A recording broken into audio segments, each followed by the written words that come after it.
Hello, welcome to the Newspaper Review on Tab TV. My name is William Zabule and we're live on the street again.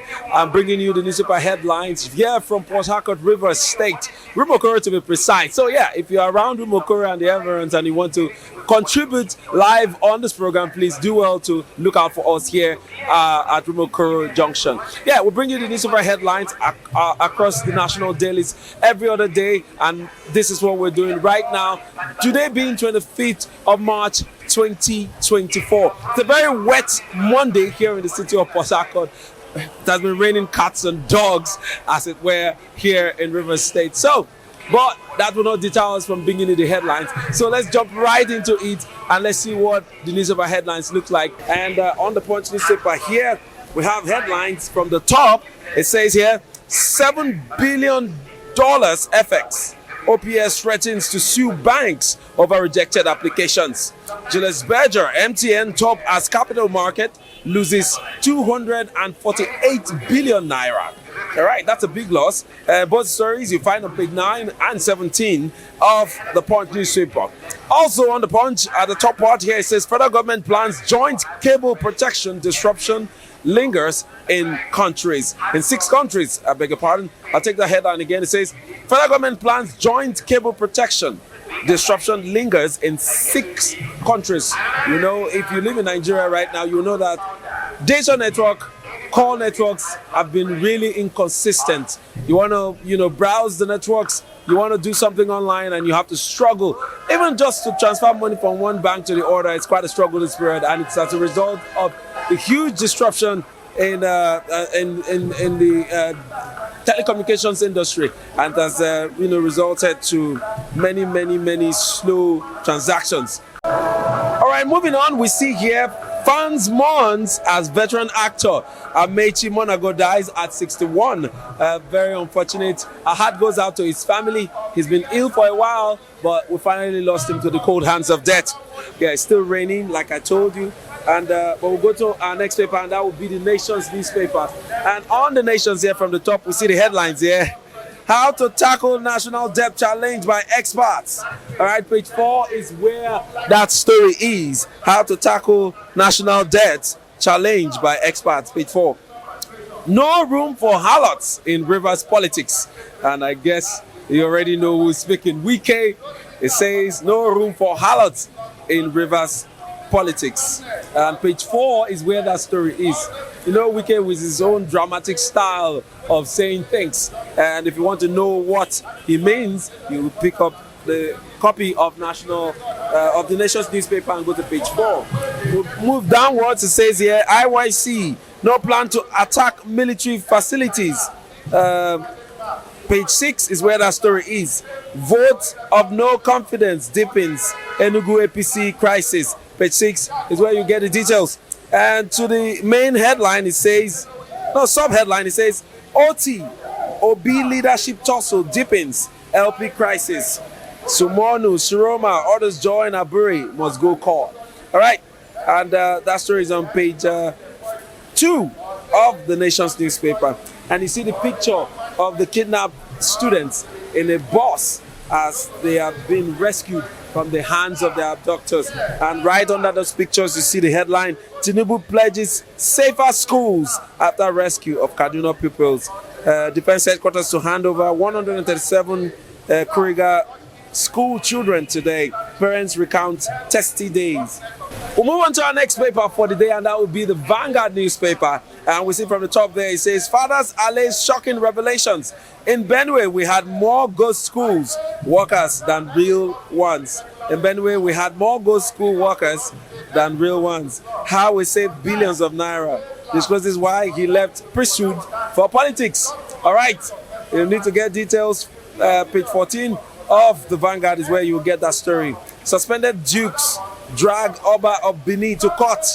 That's on the top part of the paper, and page 12 is where that story is. We move on to the main headline. It says, Niger Delta leaders, stakeholders to federal government, pull army out of Okwama, order Delta, Bayelsa communities to relieve tense situation in the oil region. Want whoever killed or stole arms, ammunition from soldiers to quickly return them. Army urges cooperation of communities to recover stolen rifles. As Orobo youths appeal against OD experience in Okwama, Ijaw Youth Council denies alleged plans to attack military facilities locations. Horror Forest ambush. Delta Police now 3 suspected killers of officers. Page 12 is where you get the entire story. All right, moving downwards, it says here, hunger. Kano governor hails Dangote on palliatives to residents. Syrup to Tinubu, emulate OT, obey court judgment, stopping pensions to ex-governors. Page 9 is where you get the detail of that story. Remember that just last week we heard the announcement of the Abia State governor suspending pensions to former state governors, and so that they can increase their financial capacity to run the state. All right, we move on to other headlines. It says manufacturers forex losses rise 566% to 792 billion naira. Respite on the way as naira strengthens. Page 20 is where you will get the details in full. Well, that's all the headline we'll be taking on our papers today. Don't go anywhere. We'll be right back with our analysis of these headlines. All right, we're still taking our newspaper headlines, but now we want to go into our conversations, and I have my colleague here, Obed Jerry, and together we're going to look at some of the headlines as we analyze them. Don't forget that you are also part of this discussion, so let's hear from you. All right, we're taking on the story of Niger Delta leaders, stakeholders to federal government, pull army out of Okwama, other Delta Bayelsa communities. Okay, it's no longer news. Last week it was a very sad one where we lost 17 soldiers to the cold hands of death, thanks to, I don't know, some people call them terrorists, some people call them good youths of Okwama community, and they killed those military officers in a very gruesome way, and it has elicited a lot of reactions from Nigerians condemning the act and the gruesome killing of those soldiers. But then the military didn't just stop there. They have moved into Okwama community and they are stationed there, and they've been there for almost a week now, and they have dislodged community people, the villagers living in those communities, and most of them are now in the bushes, and they're crying of hunger, they're crying of trying to get back to livelihood. Despite their losses, they want to pick up their pieces of their lives and livelihoods and continue.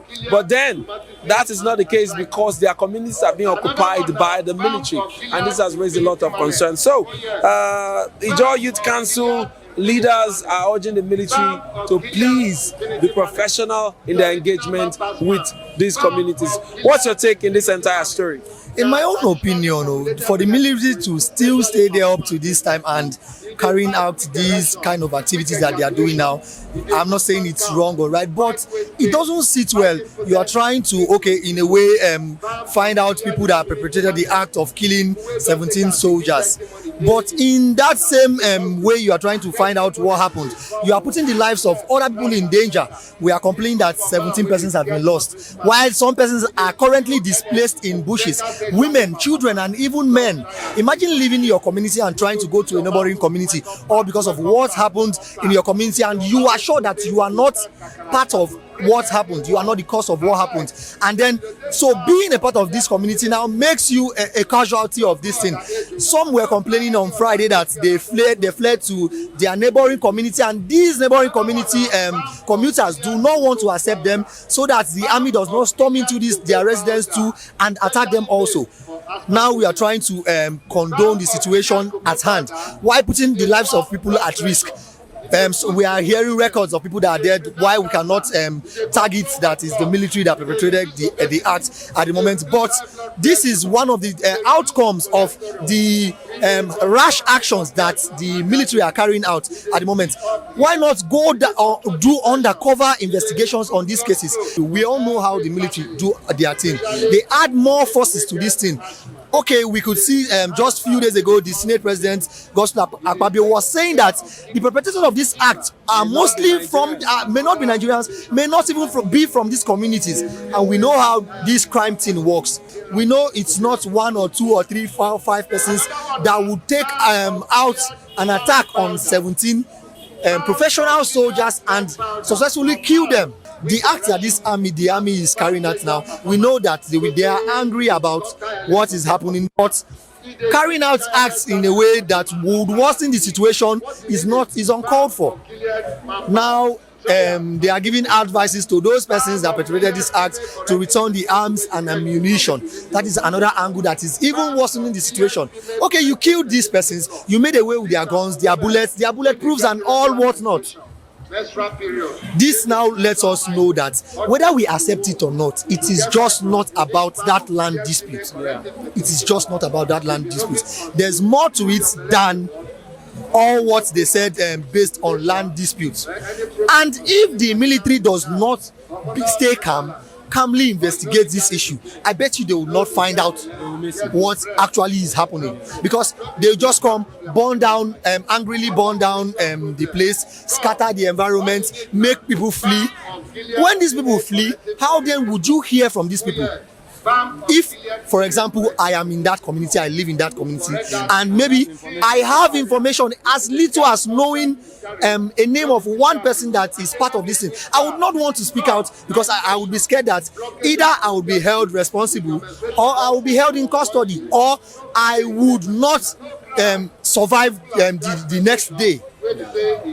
Now, when we are in Nigeria, we know what happens, and we all pray that Nigeria does not happen to us.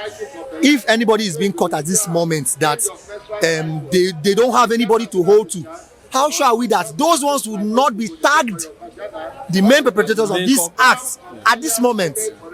Okay, why they get hold of you as perpetrators of the act temporarily and searching for the main people that perpetrated this act, if they find out that, okay, you are innocent after 3 months, remember that 3 months time, they've held you, you've suffered for what you did not know about. So that's just it. The thing that this advice that these Niger Delta leaders and other stakeholders are giving to the army is a very valid one. All right, thank you so much, Obed Jerry, for your in-depth analysis. We just hope that the federal government will do a proper investigation of the entire situation and get answers, and let the people of those communities return to their normal livelihoods, because it is the innocents that are suffering for the crimes of these evil men that have perpetrated the killing of these soldiers. Those people are already at large. They are running, to escape the wrath of the law. And if the earlier that the military and the federal government gets to a deeper and more comprehensive investigation, the better for them. Just maybe these people will not get away. Just like you rightly said, the Senate President has already said that these people might not be Nigerians. They might be mercenaries around that area at that time. Also, being invited to help some part of the community win the fight against the other as regards that land that they are arguing about. We don't know what the true situation is, but we just hope that the federal government gets to the root of this matter and let these community people get back to their normal life. They've already lost a lot. A lot of them live in the bushes right now as we speak, because they cannot go back to their houses. Most of their houses are already razed down by the military, and it's a cause for concern, and we hope that the federal government begin to help these people get back to their lives. All right, don't go anywhere. Stay with us. We'll be right back. All right, I have Mr. Eyor here with me, and we want to talk about the headline: Kaduna abductions, federal government plans school safety curbs as 107 pupils regain freedom. Tinubu vows to end students' abductions, NSCDC to train school safety corps personnel. Kaduna government hails president. Military puts pupils abducted at 137, says teacher sick. All right. Kudos to the federal government over their swift reaction as regards this case. When these children were abducted about 2-3 weeks ago, it caused a lot of concerns for Nigerians, because Chibok girls are still at large. Still missing till today, even though they say, oh, we found some. But most of those numbers have been married up to these terrorists, and they have not been able to find their way back. And so when this happened again, a lot of people were concerned. The Kaduna State governor and, of course, President Tinubu all condemned the act of the kidnapping of these children. The numbers were not clear then, but now we hear that the numbers were about 137 students, and they have all regained their freedom. We don't know whether the federal government paid ransom or they actually dislodged the terrorists and rescued these children. We don't know that. But the good thing is that 137 children are on their way back to their parents, and it's something very commendable. We say kudos and congratulations to the federal government and the military. What's your take as regards this story? Obviously, for 137 to return already, it shows that our government are actually working, because we are very comfortable with them planning and never executing. They are always at it and never on the matter. So it's a thing of joy. Personally, I would say, because we could still remember the stories of Chibok girls, just like you mentioned. Those stories just came on the air, and at the end of the day, we're not hearing about it again. They said most of them returned, and we didn't even see them. Yeah. But here we are. This is like the first good news we've heard in March, regardless of the killings and the rest of it, and the attacks we've had on farmers and the likes. This is like the best news that March is actually leaving us with. 137 children returning. It shows our government is actually working, though we don't know how they actually got their freedom. But that notwithstanding, I wish that same strategy should be engaged and will bring back our girls that was lost. So it actually shows that this government is actually doing something great, and they are not just actually planning, they're actually executing, whichever means they're actually using to do it. But there is an effort. There's actually a push, and it's actually giving Nigerians hope that definitely if something like this could actually come up and they work it out, it shows that we're actually heading somewhere. Yeah, we also saw that the president also says that he wants to set up, what did he call it? He said safety call that will help to protect schools from this kind of invasion. How do you see that happening? Is it going to be, do you think it is only going to be for northern schools or schools around the country? Now, obviously, I wouldn't say it's completely a good plan, and I will not say it's a bad one, because at the end of the day, how long is it going to last? Is it just for the time being, just like you've asked? Is it going to be for every school? But I know mostly they'll push it to the north, because we have more of the kidnapped students back then in the northern part of our dearest country. But how long is it going to last? And I hope we will not hear cases of these policemen at the end of the day having to harass the students, because at the tail end of this story, I hope it will yield something positive. But it's actually a good idea. It's a good idea that we have police officers in school. Though it doesn't look nice, in quotes, that we have, it doesn't tell good in the country that we're having policemen having to guard students now. Yeah, obviously, so let's allow it to be. All right, thank you very much for your time. Well, it's not actually policemen, but then they said they're going to train some kind of a security outfit that will help to secure these schools. But we hope that they get it right.